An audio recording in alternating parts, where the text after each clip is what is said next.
देखो 3 masses 3 masses 3, 4 and 5 kg. ये 3 masses of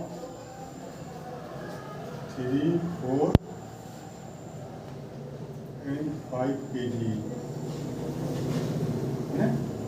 3 masses of 3, 4 and 5 kg are located at the corner of equilateral triangle. Equilateral triangle है ये। इसके जो 3 corner हैं, तीनों कॉर्नर पर क्या है, कितने कितने केजी का मास लोकेट हैं। मान लो ये M1 है, ठीक है। इसमें से एक M1 है और एक M2 है और एक M3 मान लो। M2 और ये M3 है।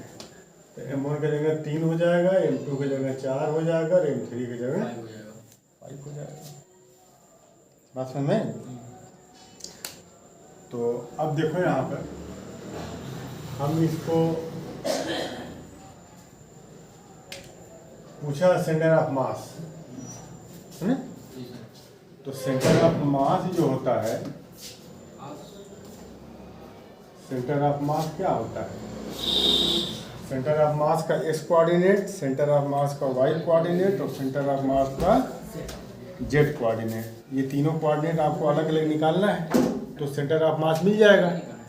तो सेंटर ऑफ मास का जो x कोऑर्डिनेट है वो क्या होगा, m1 x1 m2 x2 plus m3 x3 अपान m1 plus m2 plus m3। और सेंटर ऑफ मास का y कोऑर्डिनेट कितना होगा, m1 y1 m2 y2 अपान m1 plus m2 plus m। और सेंटर ऑफ मास का z कोऑर्डिनेट कितना होगा, m1 z1 m2 z2 m3 अपान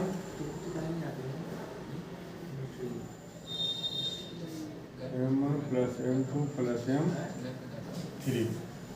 तो centre of मास जो है ये x और y और z तीनों कोऑर्डिनेट आपको पता चल जाए तो सेंटर ऑफ मास का लोकेशन पता चल जाएगा, सेंटर ऑफ मास कहाँ है।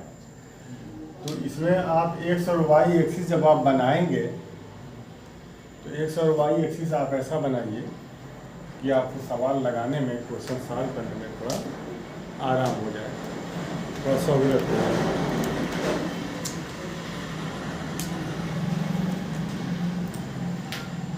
बात समझ में? सहूलत हो जाती है।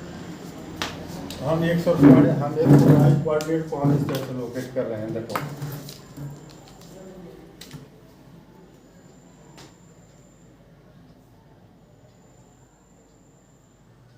हम सेंटर ऑफ मास को ले रहे हैं m1 पर, ठीक। तो m1 इंटू एक्स 0 हो जाएगा। यहाँ m1 के लिए x कोऑर्डिनेट कितना होगा, 0।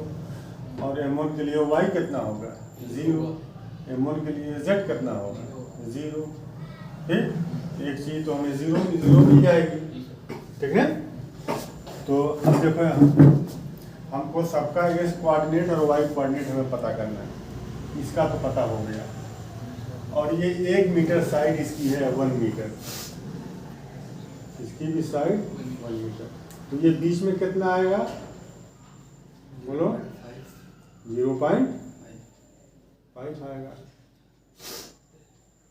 इससे मिला दीजिए और इसको इससे मिला दीजिए। इसका कोऑर्डिनेट क्या होगा, इस पॉइंट का एक्स कोऑर्डिनेट कहाँ तक आ रहा है, 0.5। तो y वाला क्या आएगा, निकाल लीजिए आप।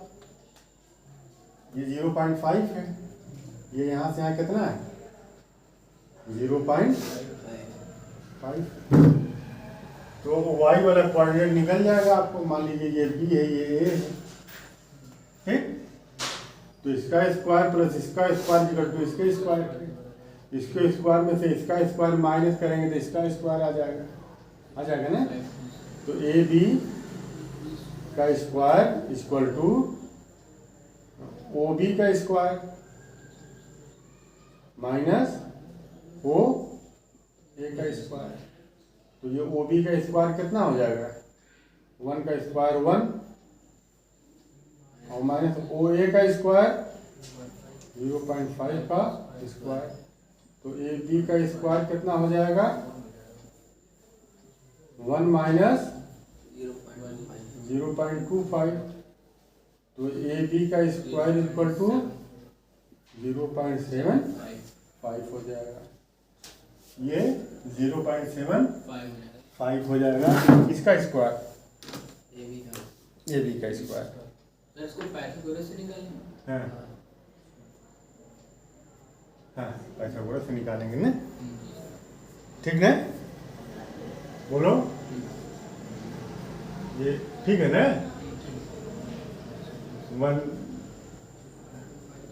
0.75 ठीक तो है। देखो यहाँ 1.00 और 0.25, ठीक ना।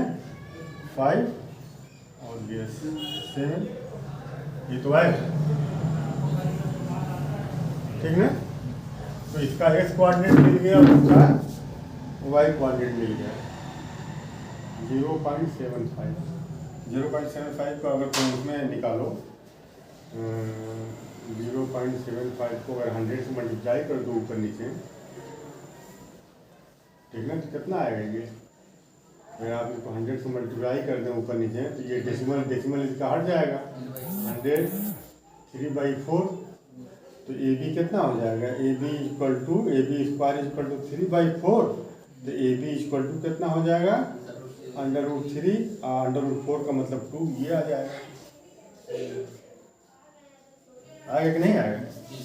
चाहे इससे निकाल लीजिए चाहे इससे निकाल लीजिए, कोई बात नहीं, बात समझ में। अब यहाँ देखो इसका पता हो गया, इसका भी पता हो गया।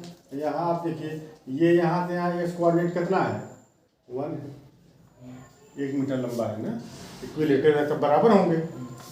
और ये और वाई कोऑर्डिनेट इसका कितना है 0 नहीं, वाई कोऑर्डिनेट 0 है ना। यहाँ एक्स पर वाई क्या होता है 0 होता है, ठीक। तो ये इसका जेड कोऑर्डिनेट है ना, क्योंकि ट्रायंगल पर रखा गया, ट्रायंगल पर रखा गया ना। तो ट्रायंगल एक्स वाई प्लेन में बनेगा। ये सीएम कितना आ जाएगा सेंटर ऑफ मास का एक्स कोऑर्डिनेट। देखो यहाँ से देखो निकाल लेते एक सीएम। यहाँ देखो M1 बोलो सब 1-1 किलो है नहीं। हाँ ठीक है चलो। तो M1 को यहाँ मैं लिख दूँ 3 लिख दूँ है ना। और M2 को कितना लिख दूँ 4 kg। और इसको कितना लिख दूँ चलो बोलो M1 की जगह कितना लिख दिया जाए 3 × x1। यहाँ तो x1 0 होगा, ठीक है। हाँ। और प्लस M2 की जगह 4 × x2। यहाँ x2 कितना आएगा 1, x कोऑर्डिनेट इसका कितना है 1। और प्लस यहाँ देखो M3 5 × x3। x3 कितना है 0.5 अपॉन 3 + 2 + 4 + 5 3 + 4 + 5। अब एक सीएम कितना आ गया बताओ। ये 4 × 1 = 4 प्लस 5 5 जा 25, 2.5 अपान ये कितना आ जाएगा 7 7 5 7 और 5 12 नहीं, तो ये आ गया 6.5 अपान 12। एक्सीएम कितना आ गया 6 ये आ जाएगा 0.54 मीटर। 0.5 को डिवाइड करोगे तो 0.54 मीटर आ जाएगा। ठीक, ये चीज मिल गई, सेंटर ऑफ मास का एक्स कोऑर्डिनेट मिल गया। सब चाहिए हमें ना, अब सेंटर ऑफ मास का Y coordinate centre of mass कैसे लिखेंगे ना,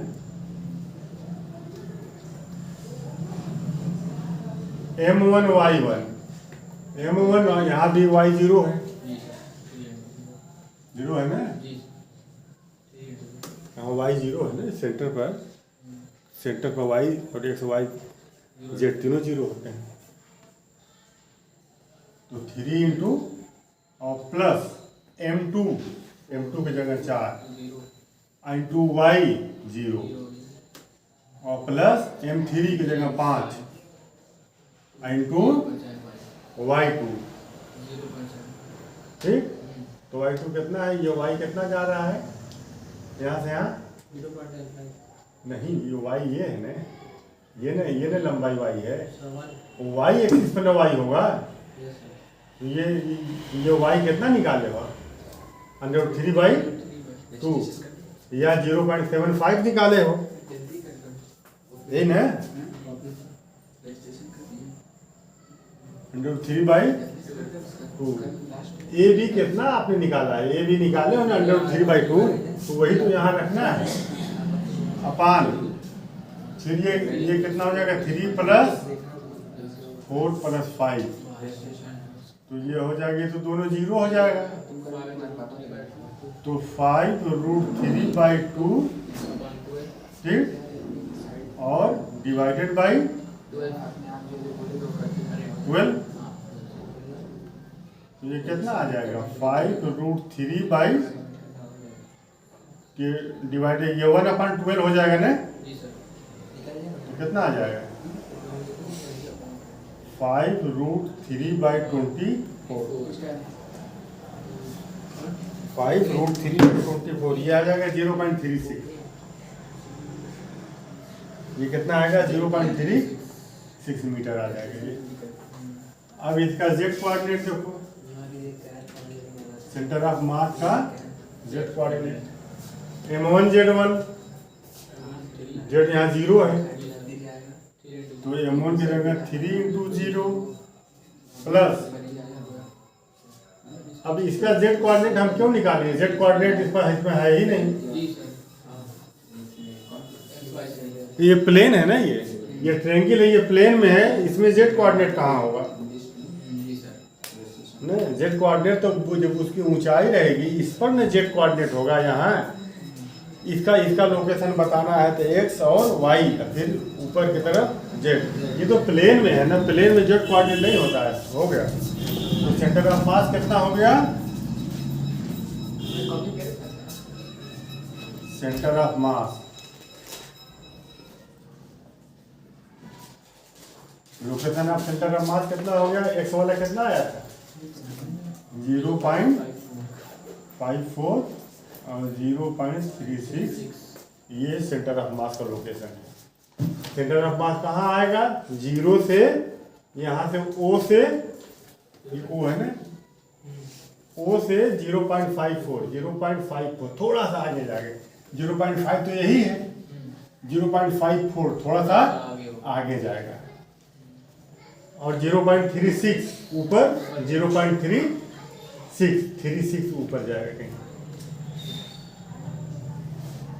बात समझ में आ रही, चलो।